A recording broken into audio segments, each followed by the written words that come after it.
दोस्तों, बीजेपी में बहुत बड़ी बगावत इस वक्त देखने को मिल रही है। 18 नेताओं ने खुलेआम बगावत कर दी है। अपने ही पार्टी के प्रत्याशियों के खिलाफ चुनाव लड़ने लगे हैं या फिर विरोध कर रहे हैं। हालात इतने खराब हो गए हैं कि बीजेपी को नोटिस भेजना पड़ गया है। झारखंड में निकाय चुनाव से महज एक हफ्ते पहले भाजपा में 18 से ज्यादा नेताओं ने खुली बगावत कर दी है। मजबूरन बीजेपी ने इन्हें नोटिस भेजा है। खबर पढ़िए, लिखा है पूर्व विधायक संजीव सिंह समेत 18 नेताओं को नोटिस। बीजेपी समर्थित प्रत्याशी के खिलाफ लड़ रहे हैं निकाय चुनाव। दोस्तों, झारखंड में नगर निकाय चुनाव होना है। 23 फरवरी को वोटिंग होगी। बैलेट पेपर से चुनाव होगा, ईवीएम से नहीं होगा। इस वजह से बीजेपी पहले से ही परेशान है। वहीं अब 18 नेताओं की चुनाव से महज एक हफ्ते पहले बगावत ने बीजेपी के लिए मुश्किलें और ज्यादा बढ़ा दी हैं। झारखंड में नगर निकाय चुनाव पार्टी के आधार पर नहीं हो रहा है, लेकिन हर कोई जानता है कि पार्टियां बैक सपोर्ट देती हैं, अपने ही प्रत्याशी लड़वाती हैं और फिर उन्हीं को जितवाने की पूरी कोशिश करती हैं। धनबाद नगर निगम के मेयर पद के लिए भाजपा ने संजीव कुमार को प्रत्याशी बनाया है, लेकिन संजीव कुमार के खिलाफ भाजपा के ही नेता झरिया के पूर्व विधायक संजीव सिंह, भाजपा युवा मोर्चा के पूर्व जिलाध्यक्ष मुकेश पांडे और भाजपा नेता रघुनाथ भगत चुनाव लड़ रहे हैं। एक के खिलाफ तीन नेता चुनाव लड़ रहे हैं। भाजपा नेताओं ने पुरजोर प्रयास किया कि तीनों चुनाव मैदान से हट जाएं, यानी कि मान मनौवल किया गया।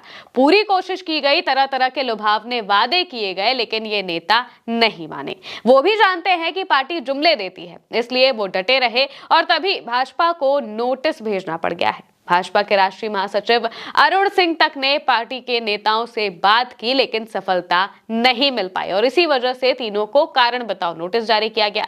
लेकिन बात सिर्फ इतनी सी नहीं है। निकाय चुनाव में भाजपा समर्थित प्रत्याशियों के विरोध में चुनाव लड़ रहे 18 नेताओं को पार्टी ने नोटिस भेजकर अनुशासनहीनता पर जवाब मांगा है। कहा है कि आपकी जो गतिविधियां हैं ये पार्टी विरोधी हैं, अनुशासनहीनता हो रही है, इससे आप इस पर जवाब दीजिए, आप ये क्यों कर रही हैं। सवाल ये है कि 23 तारीख को चुनाव होना है, 23 फरवरी को ये नोटिस भेजा गया है। एक दिन पहले ही 16 फरवरी को, एक हफ्ते में क्या हो जाएगा। एक हफ्ते में अगर वो जवाब कुछ दे भी देते हैं तो भी क्या बिगड़ जाएगा। चुनाव तो वो लड़ ही रहे हैं, नाम वापस उन्होंने नहीं लिया है, उसकी तारीख जा चुकी है। प्रदेश महामंत्री प्रदीप वर्मा ने धनबाद में संजीव सिंह, मुकेश पांडे, रघुनाथ महतो को नोटिस भेजकर जवाब मांगा। संजीव सिंह झरिया की भाजपा विधायक रागिनी सिंह के पति हैं। इसके अलावा देवघर में बाबा बलिया और पलामू में परशुराम ओझा से भी स्पष्टीकरण मांगा गया है। नामों को ध्यान रखिए। इन नेताओं के भेजे पत्र में प्रदेश महामंत्री प्रदीप वर्मा ने कहा है कि उनकी पार्टी विरोधी गतिविधियों को अनुशासनहीनता माना गया है। इस पर 7 दिनों में अपना जवाब पार्टी को दे। 7 दिनों में पार्टी को जवाब अगर वो दे भी देते हैं तो क्या हो जाएगा। सवाल तो यही है, क्या कर लेगी पार्टी, क्योंकि चुनाव 23 फरवरी को होने हैं। भाजपा की जिला कमेटी गिरिडीह, जमशेदपुर, चाईबासा समेत कई जिलों ने 20 से ज्यादा नेताओं को लेटर भेजकर पार्टी विरोधी गतिविधियों में शामिल रहने और उस पर उनका पक्ष पूछा है कि क्या आप शामिल थे, नहीं थे। इनका जवाब संतोषजनक नहीं रहने पर पार्टी की आगे की कार्रवाई की जाएगी। पार्टी आगे की कार्रवाई करेगी एक हफ्ते बाद। लेकिन मौजूदा वक्त में स्थिति क्या है? स्थिति है चुनाव की। निकाय चुनाव है। निकाय चुनाव जो ग्रामीण राजनीति है उसके लिए बहुत ही ज्यादा जरूरी होता है और इस बीच जो ग्रामीण पर कब्जा पा लिया, जाहिर सी बात है कि वो आगे भी कब्जा पाएगा। झारखंड आदिवासी बहुल इलाका है और इसी वजह से वहां पर मौजूदा वक्त में जेएमएम यानी कि झारखंड मुक्ति मोर्चा, हेमंत सोरेन की सरकार है, हेमंत सोरेन मुख्यमंत्री हैं और जिस तरीके से इससे पहले विधानसभा के चुनाव में बीजेपी को करारी हार हेमंत सोरेन ने दी थी, इससे बीजेपी पहले से ही परेशान है। हेमंत सोरेन चुनाव ना लड़ पाए इसके लिए बीजेपी ने कई जतन किए, लेकिन कल्पना सोरेन जो कि हेमंत सोरेन की पत्नी हैं, वो हार नहीं मानती हैं। वो अपने तरीके से पार्टी को संभालती हैं, सहेजती हैं, एक एक चीज करती हैं और फिर पार्टी चुनाव जीत जाती है। हेमंत सोरेन वापस से मुख्यमंत्री बन जाते हैं। बीजेपी का कोई भी पैतरा काम नहीं आता है, चाहे उन्होंने हेमंत सोरेन को कितना जेल भेजने की कोशिश की हो। उनकी जो पत्नी है कल्पना सोरेन, वो पार्टी की कमान संभाल लेती है और इसके बाद झारखंड में स्थिति ठीक हो जाती है जेएमएम के लिए।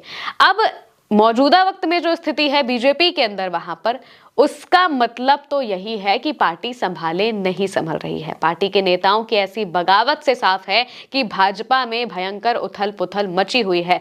चुनाव के बीच में ऐसी उथल पुथल मचना बीजेपी को और ज्यादा मुश्किलों में डाल रहा है। नेताओं को संभालना मुश्किल हो रहा है, खासकर जब चुनाव सिर पर हो। उस वक्त अगर ऐसी भयानक बगावत दिखती है तो मुश्किलें बढ़ना लाजमी है, क्योंकि ये बगावत सिर्फ न्यूज चैनल्स को नहीं दिख रही है, ये बगावत सिर्फ पार्टी के नेताओं को नहीं दिख रही है, वहां पर मौजूद जनता को भी दिख रही है। जनता भी जान रही है कि भाई इनकी गाड़ी पर भी बीजेपी का झंडा लगा है, इनकी गाड़ी पर भी बीजेपी का झंडा लगा है, आखिर बीजेपी का है कौन?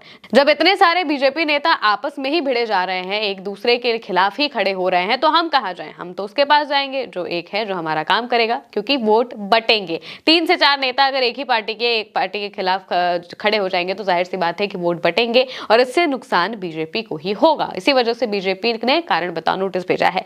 अब बीजेपी के साथ एक मुश्किल ये भी है कि वो इन नेताओं को अभी निकाल नहीं सकती। अगर अभी चुनाव के बीच में निकालेंगी तो कार्यकर्ता गुस्सा हो जाएंगे, जो समर्थक है वो गुस्सा हो जाएंगे, उनका इलाका गुस्सा हो जाएगा और बीजेपी को और ज्यादा नुकसान झेलना पड़ेगा। इसी वजह से उन्होंने महज नोटिस भेजा है, 1 हफ्ते का नोटिस भेजा है। नोटिस से कुछ खास उखड़ नहीं पाएगा, क्योंकि 23 तारीख को ही चुनाव होना है, वोटिंग होएगी।